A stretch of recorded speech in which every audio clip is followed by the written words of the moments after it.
The Mediterranean Sea, the 3rd to the 2nd millennium before Christ.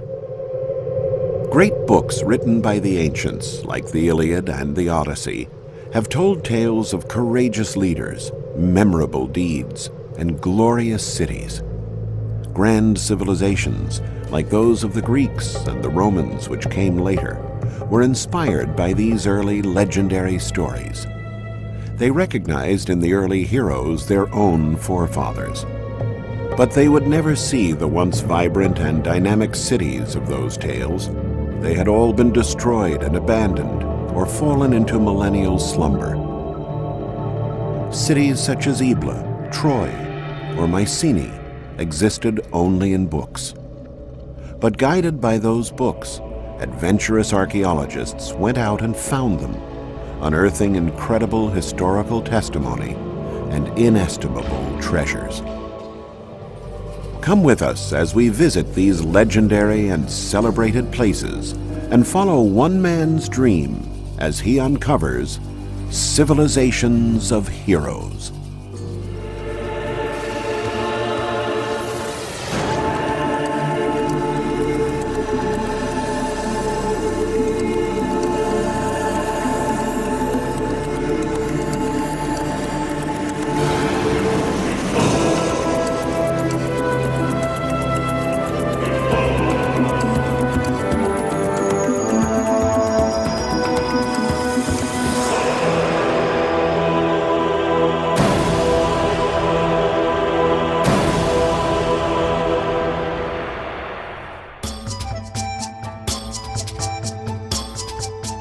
A taste for the ancient, a desire to learn about the history of our predecessors, has always enlivened people's minds.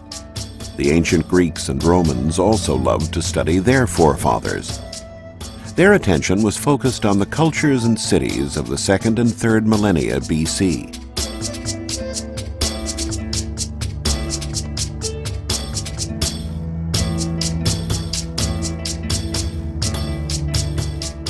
Among the ancient civilizations of interest to Greek and Roman historians were the Egyptians along the Nile, the Assyrians and Babylonians on the Tigris and Euphrates, and the pre-Hellenic societies of Greece, the Minoans on the island of Crete, and the Mycenaeans in the Peloponnesus, who inherited their power. The mystery and allure of Egypt was always a strong attraction. The age of the pharaohs had long faded by the 2nd century BC, but the traces of that glorious past were still to be found everywhere. Inscriptions carved into the columns of temples told of grand deeds.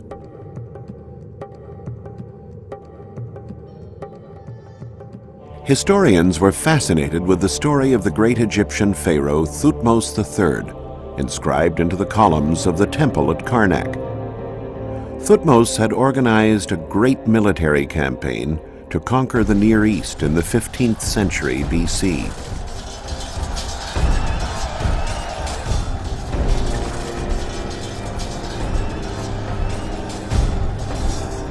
When Thutmose reached those lands, however, he found that many of the very ancient Babylonian cities on the Tigris and the Euphrates had already been reduced to majestic ruins steeped in history.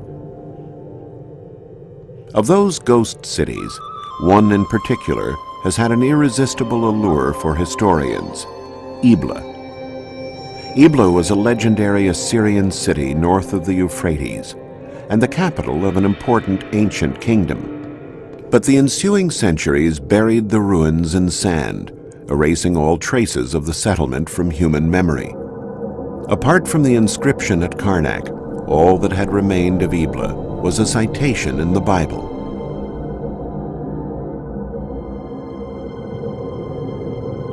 One day, some farmers were out plowing their fields when they came across a magnificent bas-relief.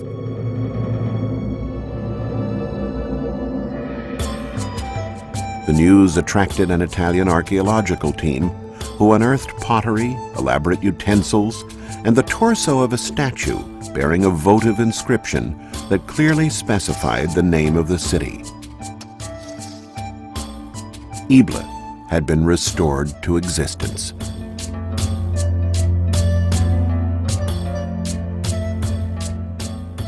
But the most sensational discovery came in 1975, when the Italian team unearthed 17,000 tablets bearing cuneiform text dating back to 2300 BC. Once translated, they were discovered to be commercial treaties and administrative and legal documents. Paradoxically, that immense treasure was preserved through the millennia thanks to a violent act of destruction. Around 2300 BC, the city was attacked and razed to the ground by King Sargon of Akkad.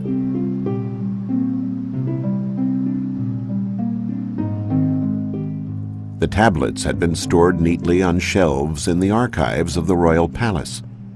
The palace collapsed in such a way that the tablets were left stacked one atop another, a position which favored their preservation and allowed archaeologists to accurately reconstruct their content. Ebla was a flourishing commercial center in ancient Syria, and its king was a rich merchant. Commerce was so important to the king that caravans leaving for the Orient or for the Mediterranean were invited to lodge in the royal palace. These caravans were the genesis of the city's fortunes and kept its king in power. If they were headed west, the caravans would make their way to the sea. From there, ships would carry cargo to western lands and pick up trade goods for the return journey.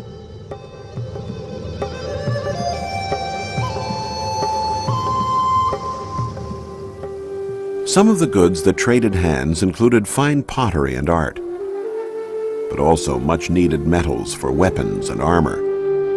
Sailing the Mediterranean at that time, however, was a great risk. Whoever had the biggest ship controlled the seas. And for a long time, it was a population known for acts of piracy who dominated the Mediterranean, the Mycenaeans. Between Mycenaean Greece and the Orient, there was a city that preyed on ships traveling along the Hellespont toward the Black Sea, the legendary Troy. The Mycenaeans fought a war against this city that has captured the imagination of historians and generations of students.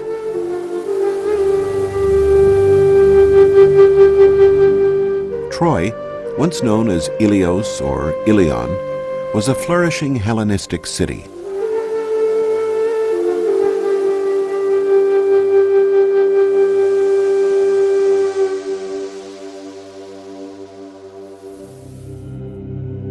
It was also one of the greatest mysteries challenging archaeologists. Many dedicated long years of their lives searching for it, lured by the fabulous treasures it promised.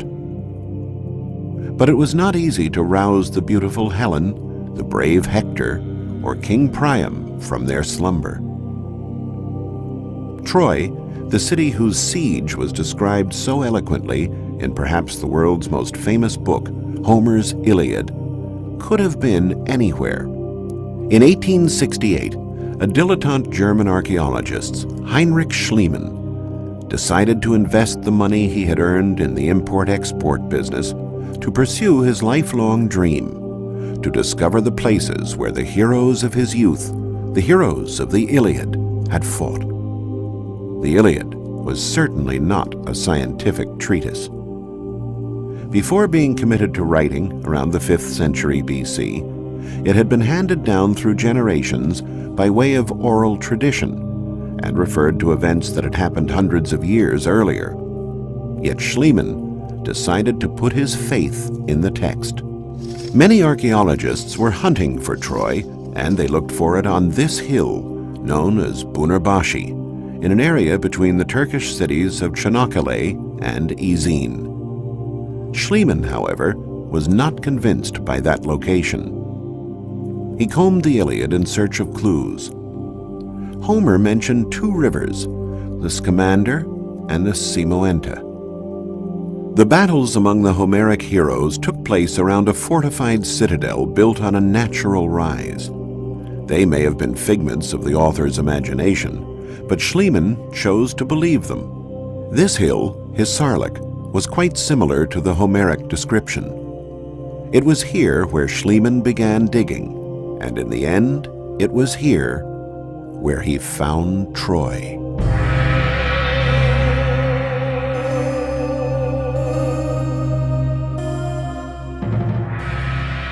Nine different cities, one built upon the ruins of another, emerged from the excavations.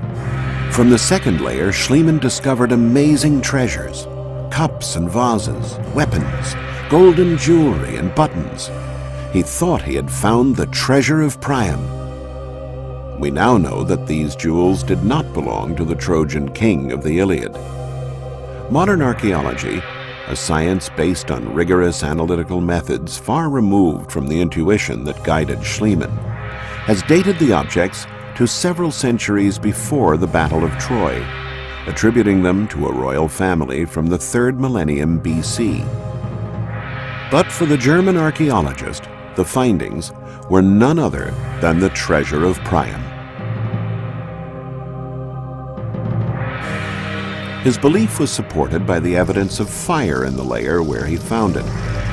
And Homer had said that Troy was burned to the ground by the Mycenaeans, who entered the city after a 10-year siege thanks to the stratagem of the Trojan horse, which now stands in replica on the site.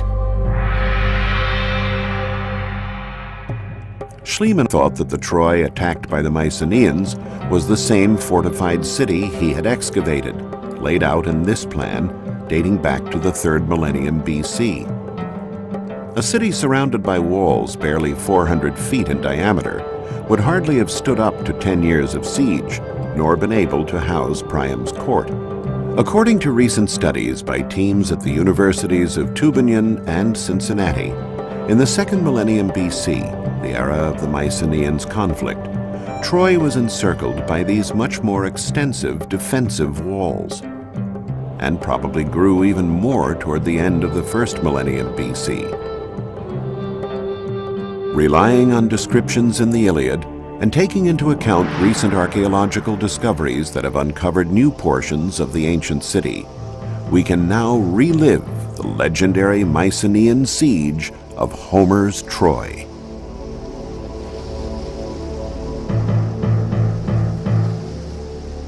This is what the Mycenaean soldiers would have seen when they landed in force from the sea to challenge the city.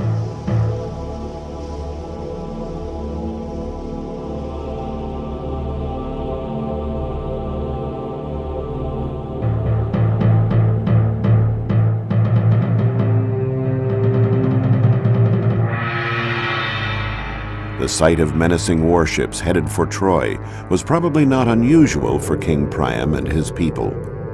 The 9 layers that were found at this archaeological site correspond to 9 different cities, bearing testimony to the cycles of destruction and rebuilding. We now know that Troy, in addition to being of strategic importance for control of seafaring traffic, was also the foremost producer in its time of finished and semi-finished objects in gold. And so it is no surprise that it attracted the attentions of nearby populations.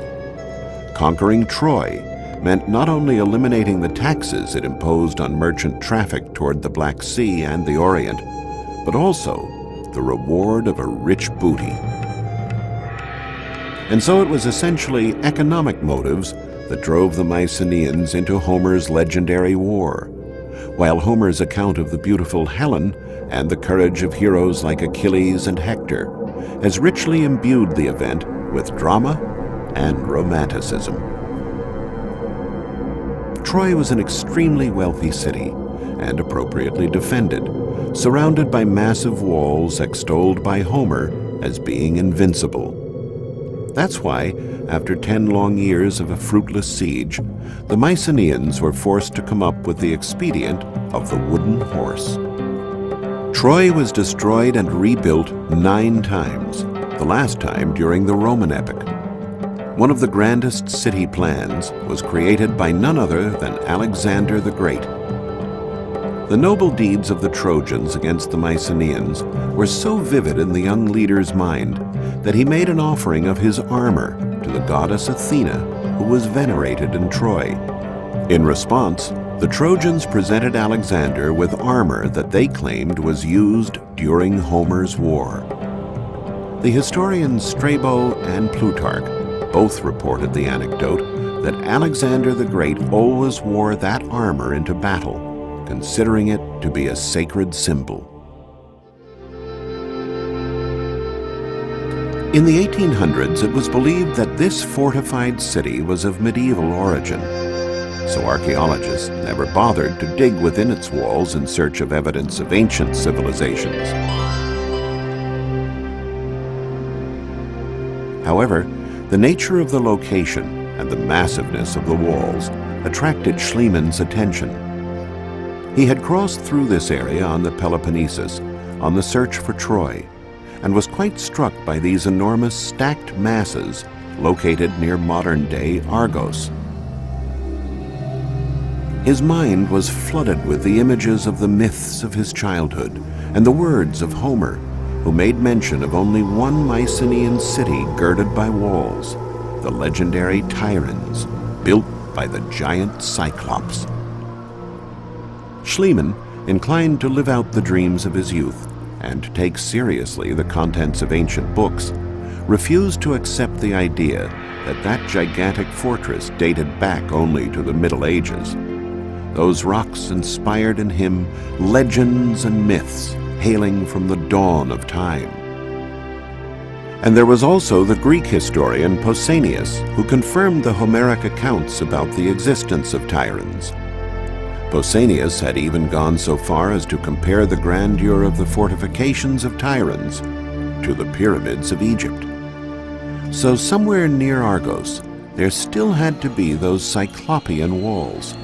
Such a grandiose monument could not have simply vanished into thin air. And once again, the excavations vindicated Schliemann. At the top of the citadel, the ruins of a marvelous palace were found, with frescoes in Minoan style dating back to the 2nd millennium BC. It was the fortress of Tiryns. And once again, a destructive war was the reason for the preservation of all that beauty. The upper floors of the palace, collapsing onto those below, had filled the frescoed rooms with debris. The fire set by the invaders then melted the bricks, creating a sort of shell that preserved the remains of the palace. But who were the powerful invaders able to destroy such a powerful city protected by these imposing walls? Historians discovered that the winners of this epic victory were the Dorians, a people from the north who settled in Greece after driving out the Mycenaeans. The secret of their power? Their weapons were made of iron, a material unknown to the Mycenaeans, who fought with more brittle bronze weapons. The strength and audacity of Achilles' heirs availed them little. Their swords shattered as soon as they touched those of their enemies.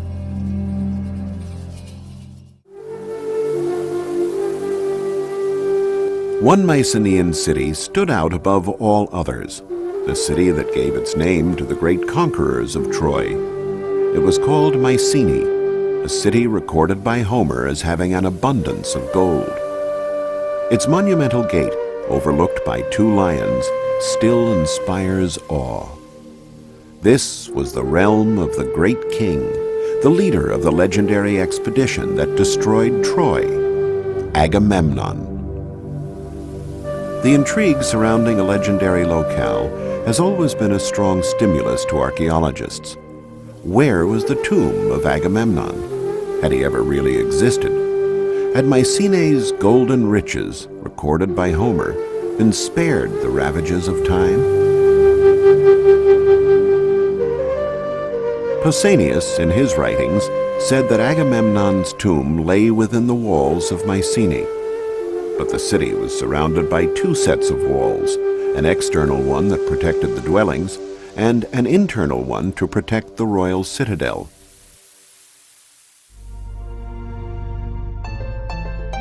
The search, carried out within the external walls, proved vain until Schliemann arrived on the scene.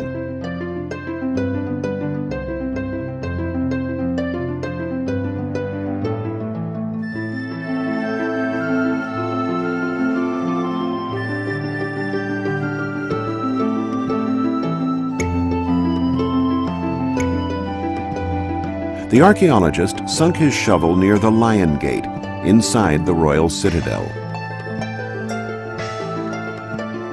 And he dug until the ground had yielded, from a number of tombs, the glittering metal immortalized by Homer, 33 pounds of gold. Among the treasures was a series of marvelous golden funerary masks. This was a privilege certainly reserved for kings. And in the features of the most beautiful mask of all, Schliemann claimed to recognize Agamemnon, the great king and military leader. Archaeologists have since discovered that those treasures date back to a period prior to Agamemnon. The excitement of that find was so great, however, that no one has since dared to rename this one-of-a-kind piece. The finely chiseled golden mask is still known to all as the Mask of Agamemnon.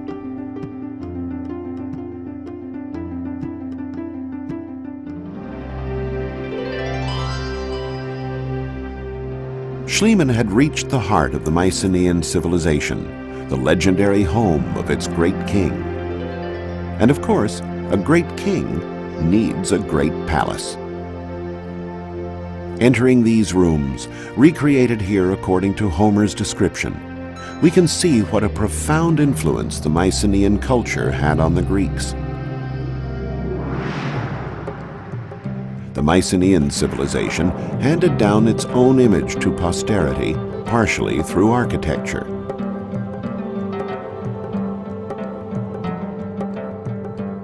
This room with the hearth in the center, called a megaron, the heart of the palace, became the model for the most typical of the Greek buildings, the temple. The king's house thus became the house of the gods. Mycenae was a city of which legends were made, as was Tiryns and the incomparable Troy. The legends and the mythic heroes that accompanied them would have remained only that, pure fiction, if not for modern-day heroes like Heinrich Schliemann, men who follow their passions, pursuing a knowledge of humanity that enriches us all. We lay bare the paths of civilizations of heroes that came before, for a better understanding of the possible hero who sleeps within us all.